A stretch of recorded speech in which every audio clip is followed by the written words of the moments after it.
Okay, we're live. Hi, this is William Ramsey. Welcome to William Ramsey Investigates. On today's show, I have a very special guest, a returning guest. His name is Jeff Kinley, spelled Kinley. We talked back in July about a book he published in April of 2021. Title of that book is Aftershocks, Christians Entering a New Era of Global Crisis. Very timely book. We still seem to be going through that crisis, but we're going to talk today about a book he wrote back in 2016. The title of that, the shorter title, is Greater, the Brandon Burlsworth Story. But the subtitle of that is The Incredible True Story of the Greatest Walk-On in the History of College Football. So this is kind of going to be kind of a sports-related story, but a very inspirational one, though. Jeff has also published 30 books. His weekly Vintage Truth podcasts are heard in over 80 countries worldwide. He's also a graduate of the University of Arkansas, which ties into the story, and the Dallas Theological Seminary. His website is jeffkinley.com. And for a list of the books that he's written, or some of them, I suggest you go back and listen to the interview we did about his book, Aftershocks. But again, this book is titled Greater, and we're going to talk about that. So, Jeff Kinley, welcome to the show. William, great to be with you. Awesome. Well, thanks for agreeing to the interview. For people who may not have heard our last show, can you talk about kind of the arc of your publishing and your books and what led you to write this book, Greater? Yeah, well, I began writing books back in the 90s. I was a youth pastor at a church and began searching for Bible study related materials for my students. And I really couldn't find anything that I thought was deep enough or that really kind of met the need of helping them be disciples for Christ. So I just started writing my own materials and at that time submitted those to a publisher, and that became my first series of books, discipleship books. And from there, I began to write more Christian life-based books. And then actually around the end of the 90s, I began to work with various Christian artists, musical artists like Mercy Me and people like that to help them write books. And so I just began developing a writing career. And it's very interesting because this particular book we're talking about today, the new updated version was published in 2016, but the original book was actually published back in 2001 under the title Through the Eyes of a Champion, the Brandon Burlsworth story.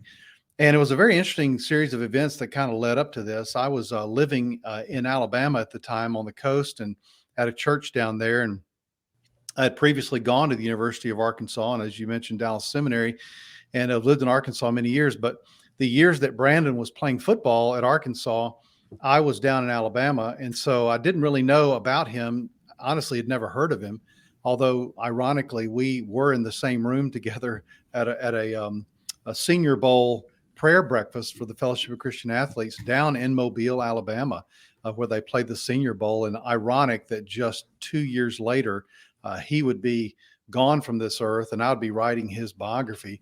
But yeah, so I moved back to Arkansas in 2000, and my father-in-law suggested that I check into this young man's story because it was so extraordinary. And I just did research. There'd been a huge Sports Illustrated article written about Brandon and his life and his legacy.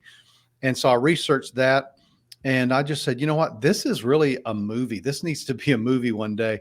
But I said, I would love to write the book. So I approached his family. I just looked them up in the phone book and called them up. They live up in Harrison, Arkansas.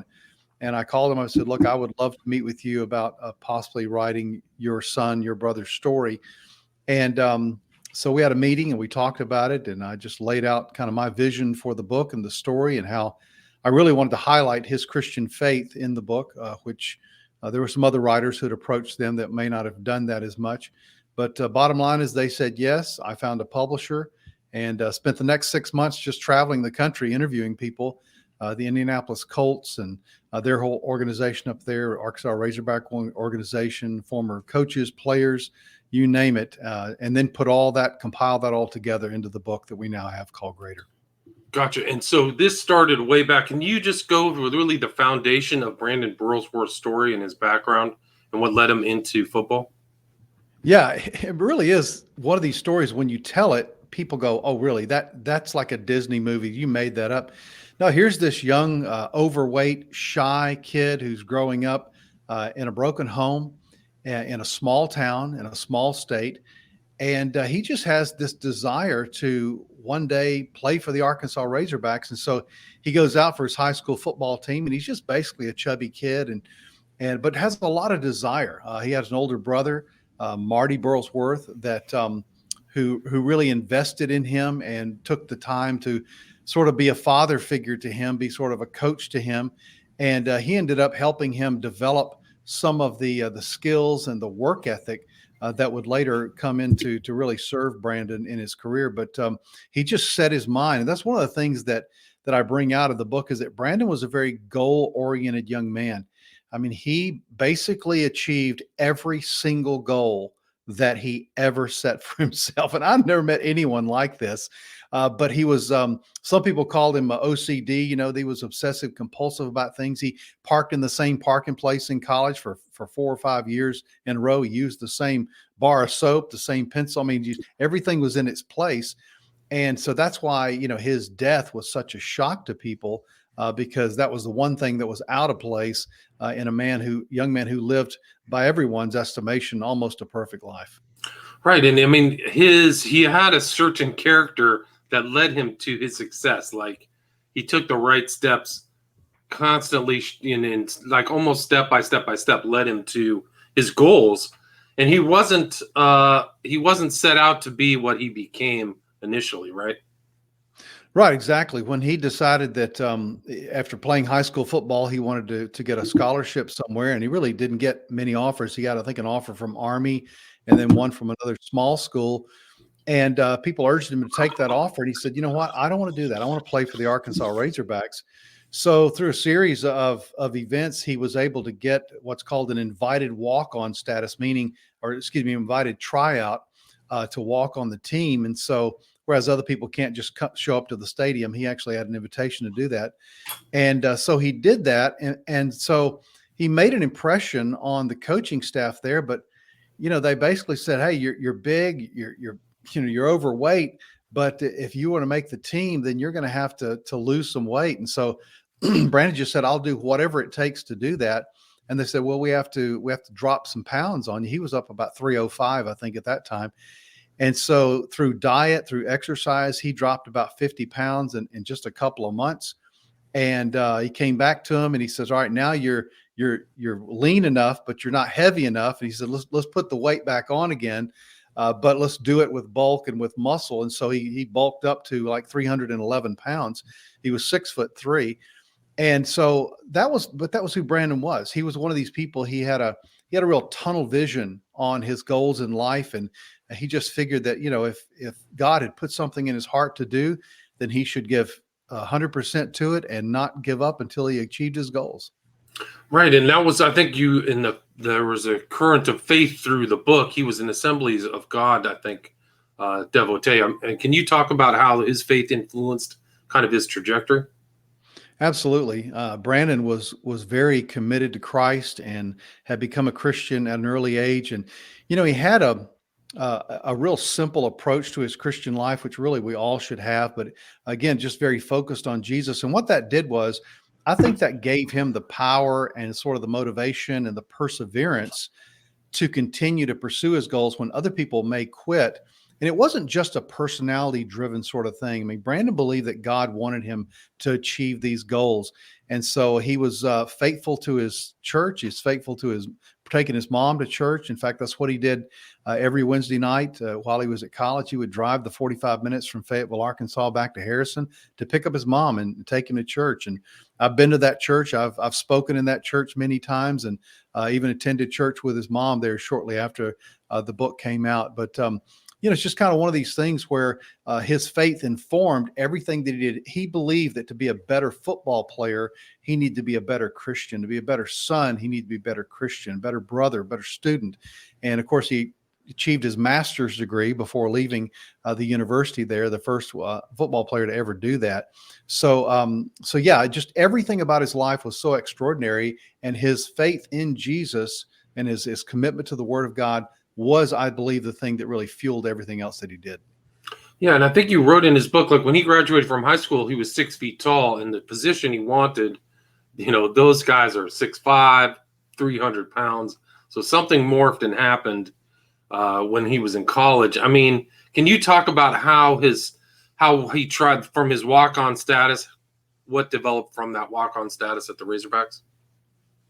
Yeah, he made such an impression on the coaching staff that they actually invited him to have a scholarship. They offered him a scholarship to the University of Arkansas, and of course, that was one of his goals, and he got that goal. But then he said, "All right, now I want to make first string on the team." He made first string. He said, "I want to be all SEC, all Southeast Conference." He achieved that goal. He went on. He said, "I want to be all American." He achieved that goal. And he said, "I want to be drafted by an NFL team," and he achieved that goal. I mean, it's just, again, just everything about his life was just so incredibly outstanding. But these things don't happen by accident. You read the book and you go, okay, he achieved all these things. But this meant daily work for him. It meant, doing the dailies. It meant being committed every day. It meant saying no to a lot of things that a lot of his football friends were saying yes to, in terms of his schedule and his time commitment, his sleeping habits, his study habits. One time, Coach Houston Nutt was leaving a coaching meeting late at night in the athletic facility there in Fayetteville, Arkansas, and he heard a noise over in the corner, over in the dark.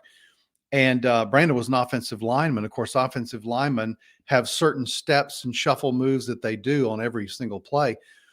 And he turned on the light, and over in the corner, this huge, workout facility was Brandon. And he was over there in the dark practicing his footwork. And Coach Nutt said, "Brandon, what are you doing here? It's 10 o'clock at night." And Brandon said, "Well, Coach, you said if we all work really hard, then we could beat Alabama this week. And I'm just wanting to do my part to work hard." And Coach Nutt said, "I knew right then we were going to beat Alabama because of seeing what was going on in this kid's life." Sure enough, they did. They went on to be 8-0. They were ranked very high in the country at that time. And had they not lost to Tennessee on really one play of the game, it's very likely they would have gone to the national championship. Wow, yeah. So, I mean, he's part of the system who's a walk-on. And, I mean, there's that long tradition of great Arkansas players. You talked about that in the book. I mean, he became kind of in that sports pantheon there at Arkansas, right? Yeah, he really did. In fact, they ended up retiring his jersey. They've only retired one other jersey in over 100 years of Arkansas football. Retired his jersey. They enclosed his locker in glass, kept his locker exactly as it was. His shoes are in there. A copy of the book is in there. His jersey, his helmet, his glasses, his signature glasses are in there as well. And, it's very interesting because he got so much press because of the glasses, because he when he had contacts, he said that his sweat would run down in his eyes and he couldn't see very well. So he chose the most utilitarian, piece of glass or a set of glasses that he could. And they just looked real nerdy, kind of old Drew Carey, kind of Superman kind of glasses. And yet they worked for him. And it's very interesting because those glasses really became his signature piece. And in time, it became really a symbol of who he was. I mean, someone who walked with great humility before God. I mean, he wasn't a perfect guy by any chance, any stretch of the imagination, but he walked with great humility, and those glasses just added to his persona. He was rumored to say when he got to practice, when he got to a football game, he strapped on his helmet and pretty much kept it on until the last whistle was blown. And so, again, just a young man of incredible commitment. Right. So it's not even just like this glasses symbolize not just the football, but his studiousness too. It's pretty interesting. He was really kind of he wasn't a singular, like he was a multifaceted character at a very early age, I think. I mean, pretty remarkable in his sensibilities. I mean, can you talk about his academic career too? I mean, you said he had an MBA before he graduated, right? Yeah, he did. He got his master's before he graduated. He had I can't remember what his exact GPA was, but it was amazing for someone who's playing football every day. And his study habits, his roommates would say, Brandon would commit to his studies every night, and he'd be in his room when they were out partying, and and the rest of the dorm, he's in there studying. And so, but he knew that's what it took. He knew that in order to craft the champion that he really wanted to be, that every area of his life would have to be in order. And Brandon was a person of great order. For him, his family needed to be in order. His personal life, his friendships, and people teased him. They jabbed him and scoffed at him a lot, and that kind of thing. But it didn't really bother him. He just kept on because he knew that you guys may not make your goal, but I'm going to make my goal. And, when he went to the Indianapolis Colts training camp, he was drafted in the third round, and went to the training camp, and I flew up there and interviewed the coaches. The offensive line coach there that talked, he said, when Brandon got here, he says, it was just like the whole atmosphere changed in the Colts organization. He said, we don't get guys like Brandon, but once every 5-10 years, maybe one person will come along. But he was a yes, sir, no, sir, yes, ma'am kind of guy. And I remember one coach, I think it was Coach Mudd, said, Brandon, we're all adults here. You can call me by my first name if you want to. And Brandon's response was, yes, sir. I'd be glad to do that. And so, but he, I had NFL coaches that were basically breaking down in tears in the interview. He was just with them for 11 days. And yet the impact that he made, I interviewed the players in the locker rooms, and they too just said, man, he just made such an incredible impact on our organization. Just his character, his presence, just being in the room, his work ethic. And they told him, Brandon, you're going to start as a rookie for our Indianapolis Colts team on opening day. Unfortunately, that day never came for him. Right. So it's tragic because here's a walk-on, goes through I forgot how many years he was at Arkansas for, but got drafted in the third round. Can you talk about the transition from college to the pros for him? Yeah, what was interesting was Brandon kind of never missed a beat. I mean, he was someone who would stay at the university, would continue to work out there every day because he's training, for the Colts organization. And so for him, it was just another day. And he got up and he would go to his work and do his workouts and continue to do what he needed to do. And they were in the process, I believe, of negotiating a contract and that type of thing. But he just looked forward to the day that he would get to Colts training camp. And of course, again, once he got there, he just blew them all away. But that was the thing about Brandon. Of course, I never got to meet him personally, which is a huge, obviously, regret of mine. But the players, the coaches that I have talked to since the book has been published, really is 20 years ago, which is amazing. 20 years ago this fall. They all said, I don't know how you did this, but it's like you were in the locker room with us when you wrote this book. You were on the field with us. And I just said, well, because I did so many interviews of people that knew Brandon. I interviewed everybody from his Sunday school teachers, his youth pastors, his best friends, his pastors. I interviewed the guy who changed Brandon's oil in his car. I interviewed everybody I could that had any contact with this young man. They all told the same story about him. And it was this story of a young man of great character, of great humility, and really of great influence. What's really interesting, one of the last conversations he had was with one of his friends just right before he died. And they said, Brandon, you're going to be a major football player, NFL football player. You're going to have millions of dollars. You're going to be really famous. You're going to be on TV. I can't wait to watch you on television. And his parting line to them was, he said, you know what? I'm just Brandon Burlsworth. And one day I just want to go back to Harrison, Arkansas, live on Cherry Street near my mom. He said, I just want to be that. And I want to be an influence on young kids. And ironically, that is exactly what is happening today through the Brandon Burlsworth Foundation. Brandon is being, his legacy lives on. He's being a huge influence on young children, all across the country, but specifically in Arkansas. They have Burls kids who go to the Colts games and who go to Arkansas Razorback games, and they wear the jersey and they wear the glasses, and they're all representing him. But it's very interesting, in talking to folks, everybody from the Arkansas Razorback organization, Frank Broyles, Houston Nutt, all the way up to Bill Polian at that time was with the Indianapolis Colts. And I think Jim Mora was the coach there at the time. They just all told, again, the same story about this amazing young man. Very consistent. Yeah. And can you talk about how, his unfortunate end in his life and what happened and what they think happened? Yeah, he was driving back to Harrison as he did every Wednesday evening, every Wednesday afternoon to go pick up his mom to take her to church. It's a road I've driven many times. I've driven that same route. I've driven past the spot where Brandon's accident took place. And, Brandon was one of these people that to cross the yellow line was like be a sin to him. He was that meticulous about, being conscientious and that type of thing. Something happened. We don't know what happened. Even to this day, it's still a great mystery whether he reached down to grab a cassette tape or something fell on the floor, or whether or not the truck that ended up hitting him across the line. We don't know. But one truck, as I understand, clipped his left front bumper that spun him around, and there was another like logging truck behind him, and that's the one that hit him head on. And as I understand, he was killed instantly. And so it was one of these deals where, it took a while for the news to sink in. I mean, really, what the whole state of Arkansas really mourned when Brandon passed.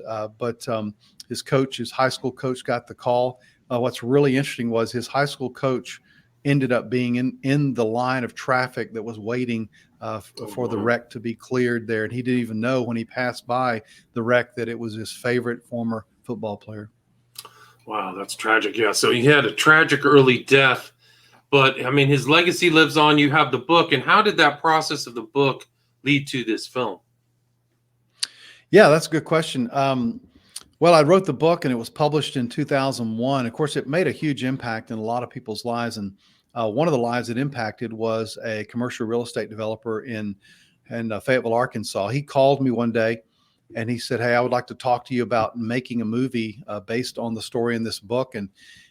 So we got together, and initially we talked about maybe me writing the script for the movie, but I didn't feel qualified to do that kind of thing. So, to his credit, Brian Reindl is the guy's name. He says, "I'm a walk-on filmmaker," and just like Brandon was a walk-on football player. He spent 10 years researching. He spent 10 years writing, interviewing people again for the movie. He just researching, trying to get funding for the movie. He put a lot of his own funds into the movie as well.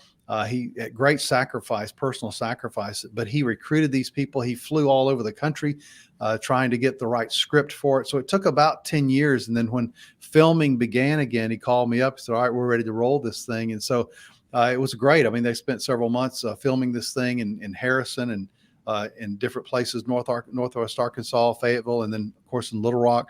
I was able to be on the set for a week and just serve as an extra in the background and just talk to the actors and, the director and some of the people that were involved in the film. But it was great to finally see this thing come to fruition, to see this story come to life. It's given new life to the story and also to the book as well. And we republished the book in 2016 under the title Greater to match the title of the movie. And of course, we put a whole lot. I went through the whole book again. Did an update of it, did a revision of it, changed some stats that had changed, since the original writing. They also included some pictures from the movie set, from the movie and that type of thing. So it's really turned out well. I still have people that buy the book from me today and buy it on Amazon. Of course, the Burlsworth Foundation sells the book as well as the DVD too. And so that's really helping Brandon's legacy continue with also the Burlsworth Award, which is given every year to a football player, NCAA Division I football player who began his career as a walk-on. And some very famous people have won that award, Baker Mayfield, Hunter Renfrow, and others who've won this. It's like the Heisman Trophy for walk-ons. So, through that and through everything else that the Burlsworth Foundation does, Brandon's story continues on. And, it's just amazing. I mean, even today, it's been, like I said, 20 years since I wrote the book. People will still come up to me and just say, "Hey, love the book." I had everybody from Cliff Harris from the Dallas Cowboys. He and his wife had read the book. I talked to Gene Stallings. He used to coach with the Cowboys and with the University of Alabama, and they were familiar with the book. I mean, there's so many people that have been impacted by this incredible story. So I don't think it's going to go away because good stories like that never die. I agree. And I think that it's an example of just that steady focus to achieve your goals is really kind of his legacy. As somebody who really may not have originally been the prime athletic, person or specimen. So you chose that if you really, focus, you can achieve your goals. So I think that's really a part of that legacy. That's so true. And it's, the book is in the opening page of the book. I dedicate this book to my three boys. And I just said, "Boys, here's an example you can follow. Do it the Burls way." And that was sort of the mantra that kind of caught on, the motto that caught on after his death is do it the Burls way. Hard work ethic, character, commitment to God and to family. I mean, all these things are the Burls way. And to be honest, I mean, this 6-month process that I took in research and writing the book, there were many times that I wanted to quit. I wanted to give up. And I would say to myself, hey, what would Burls do? And if he were a writer, he wouldn't quit. And so he gave me really personal encouragement, and even in my own life in other areas as well. I've drawn really great encouragement and courage from Brandon's example. Yeah, it's really something. It's a great story, great book. Where's the best place where people can get this and see the movie? The movie's based on your book, right? So.